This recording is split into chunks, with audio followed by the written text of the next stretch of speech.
যেই ছাত্রদল তারা পিটিয়েছে তার রক্তে জামা ভিজে রক্তাক্ত হয়ে গেছে।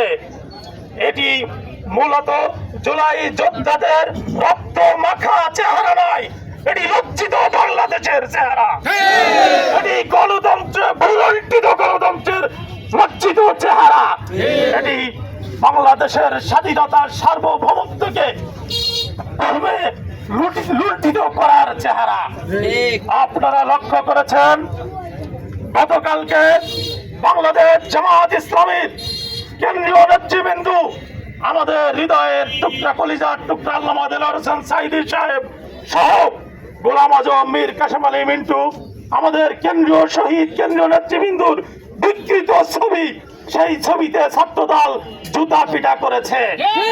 আমি মনে করি যেই বিএনপি এই কাজ করেছে এটি খালেদা জিয়ার বিএনপি নয়, বিএনপি, এটা ইসলাম বিরোধী বিএনপি, এটা কোনো ডানপন্থী দল হতে পারে না।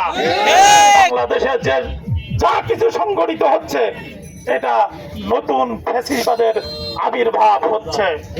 সুতরাং আমরা বলতে চাই এই নতুন চাঁদাবাজ আর ফ্যাসিস্ট ঐক্যবদ্ধ হয়ে নতুন জালিমের আবির্ভূত হয়েছে। আমরা আজকের এই সমাবেশ থেকে বলতে চাই, যতক্ষণ পর্যন্ত এই চাঁদাবাজের কবর রচিত না হবে ততক্ষণ পর্যন্ত আমাদের এই আন্দোলন চলবে, আমাদের এই সংগ্রাম চলবে। ইনশাআল্লাহ আপনাদেরকে আহ্বান জানিয়ে আমার কথা এখানে শেষ করছি। আসসালামু আলাইকুম ওয়া রাহমাতুল্লাহ।